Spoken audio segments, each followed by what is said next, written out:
In this demonstration, I will show that how the signal is sampled in time domain and its effect in frequency domain. So when there is an aliasing occurs, so what is the effect of aliasing? I will demonstrate it. So for this demonstration, I'm just taking one computer. This is basically the computer system, and it reproduces the sound which I'm generating here through a speaker. Okay, so my speaker is also connected. So once I will demonstrate the speaker, I will just adjust the gain of the speaker output and it will produce. So for this experiment, what I'm doing, basically I have a Python script where I'm just sampling a particular signal, sinusoidal signal, and that's basically reproduced. Okay, so this is the experimental setup. So what is aliasing? So as you know, in digital signal processing, if the signal is sampled with a specified sampling frequency, it can only sample without aliasing effect the signal frequencies which is within a certain limit. What is that particular limit? If the sampling frequency is fs, it can sample and reproduce the signals which frequency component is present within a limit which is fs by 2.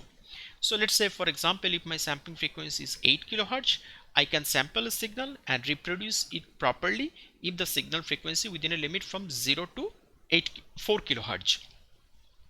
Okay, so if a signal whose frequency is more than 4 kilohertz, in that case where sampling frequency is 8 kilohertz, what happened? The sampling, after sampling, the signal will alias. Okay, alias to a certain frequency. So this equation shows that f is the input signal frequency which I am going to sample by a sampling frequency of fs, and this f sub a is basically alias frequency. Okay, and k is any integer number. So this is the equation, governing equation through which we can calculate the aliasing frequency if aliasing occurs. So now how do I calculate the aliasing frequencies? That means which frequency the input signal is aliased to after sampling. So this is basically the formula: f a equals to absolute value of f minus k into fs, where we can choose the value of k. That is free to choice. You can choose the value of k such that this fa value should lie within that particular limit, that is fs by 2. Okay, or it can go from 0 to fs by 2. This is actually the complete range, and accordingly we have to select that value of k, and k should be always integer value. So for this demonstration, I have set an experiment where I'll be choosing the frequencies such that 1000, 2000, 3000 dot dot dot dot in that way, and my sampling frequency for all the cases is fixed, that is 16 kilohertz. So for this experiment, there are basically two conditions will arise. One is no aliasing effect, another is the aliasing effect. So first let me explain what is no aliasing effect. So as I told you, that if the signal frequency, input signal frequency f is less than or equals to fs by 2, there will be no aliasing. So now if I just take a look of it, that means I'm selecting the signal frequency. If I select it 1000, 2000, 3000, 4000 up to 8000, that means there will be no aliasing because my sampling frequency is 16 kilohertz, and 8 kilohertz is the half of the sampling frequency. So if we sample these frequencies, that single tone with a sampling frequency of 16 kilohertz, we will listen exactly the same frequencies 1000, 2000, 3000 dot dot dot up to 8000. Now when aliasing occurs, that means if we select the input frequency, that is capital F equals to 9 kilohertz, where fs equals to 16. So as you can see, f is beyond the range of half of sampling frequency, that means beyond 8 kilohertz. So aliasing will occur. Now how do I calculate the corresponding alias frequency of 9 kilohertz when it is sampled with 16 kilohertz? So this is basically the equation. Now for this setup values from 9 kilohertz to 16 kilohertz, I will show you that k value equals to 1 will satisfy the equation which I am showing over here. Let's see how it is possible. Now for 9 kilohertz, this f value equals to 9 minus k into fs. What is the value of fs? Fs value is equals to 16. So now if we 16,000 and this is 9,000. So now if k equals to 1, that means 9,000 minus 16,000. 9,000 minus 16,000, and that will give me basically minus 7,000. And if we take its absolute value, this is 7,000. Okay, now we have to check that whether this k value will satisfy this equation, yes or not. So if we select k value equals to 1, that means fa becomes to be 7,000, and this 7,000 also satisfies this particular range, that is fs by 2. Fs equals to 16 kilohertz divided by 2 equals to 8 kilohertz. So 7 kilohertz is less than equals to 8 kilohertz, so it satisfies. So for this set of experiment, when input frequency is 9000 hertz, k equals to 1 will give me the alias frequency equals to 7000. So now in the practical demonstration, I will show you, if we change the input signal frequency to 9 kilohertz, we will perceive exactly the same tonal quality output from the speaker, which is equivalent to 7000 hertz. Okay, so similarly, if the input frequency is 10,000, from the same equation we can calculate it alias to 6000. Interestingly, when the input signal frequency is 16,000, exactly the same of the sampling frequency, what happened if we just go back, it is equals to 16,000 minus k into 16,000. K value equals to 1, 16 minus 16 equals to 0, fa equals to 0. That means it alias to 0 frequency. So when input signal frequency is exactly the sampling frequency, output will be the 0 frequency, or more generally we can say it is a DC signal. We won't listen any sound, because through the speaker system DC cannot produce any sound. Okay, so we will verify all the set of values. So for that case, let me go to that particular one. So now I'm just producing that particular sound. Now I'm just increasing the volume a little bit. I hope it is audible now.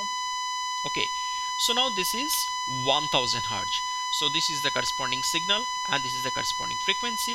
As you can see, the upper panel is showing the signal and the lower panel is showing basically the spectrum of it. Since it is a single tone, so one spike is present and this spike is at 1 kilohertz. This is kilohertz scale. Okay, and this is a relative gain in dB. So this particular scale has been designed in such a way so it will update the value by 1000. Now if we click once, it will update the value by 1000. That means 1000 plus 1000 equals to 2000. So this is the signal of 2000 frequency, and the corresponding spectrum is located at 2 kilohertz. If we go to 3000, the spectrum is located at 3 kilohertz. So in that way we can keep going, and also we can listen the different frequencies. So let's try to perceive how 4000 hertz listen to be, right, at sampling frequency of 16 kilohertz. Now this is within the range, as I told you. That means when it is 4000, it is in the proper range and there will be no aliasing. Okay, so we can go up to 8 kilohertz. So now this is 5000 hertz, this is 6000 hertz, this is 7000, and also we can listen the sound intensities and the tonal quality, and this is 8000. Okay, now if we keep on increasing, now I'm just going to 9000. In that case, when it is 9000, it should alias to 7000. That means we will perceive the same sound as we would listen for 7000 original signal frequency, right? And we will just keep watching on the spectrum spike. So now it is 9000, spectrum spike comes back to 7000. That means, and we are also listening the same tonal quality of the 7000. Now I'm showing you how 7000 listen to be. If the original frequency was 7000, exactly the same tonal quality, right? So now let me experiment to abruptly any other frequency. Let's say 12,000 hertz, right? So it should listen, we must listen 12,000 to 4,000, right? Let me show you how 4,000 listen to be. This is 4,000 and the spike is at 4 kilohertz. Now let me make it 12,000. There is no shift of the spike, and we can see we can listen that exactly. We can see that it is at 4 kilohertz and we can listen the same tonal quality. Now let me go to 16 kilohertz. It should produce a DC signal. There will be no sound out of it. Okay, so there is no sound, correct? Now let me go to 15 kilohertz. In 15 kilohertz, it will produce 1 kilohertz tone. Yes, this is 1 kilohertz. Let me show you 1000 original signal frequency. Exactly the same equation. So this is the effect of aliasing. That means if your sampling frequency is 16 kilohertz, you can faithfully reproduce the signal after sampling of signal frequency up to 8 kilohertz.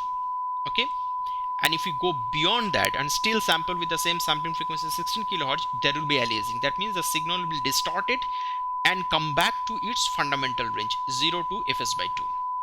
And so this is all about the demonstration of this particular experiment, and this is very interesting topic about the signal sampling. So always keep in mind when you are given a particular signal. Let me just mute this channel. Once you are given a signal, you must know about the signal maximum frequency content before sampling. Otherwise, beyond the fundamental range, the signal component will get aliased to its fundamental range frequency component, and your spectrum will original spectrum will be distorted.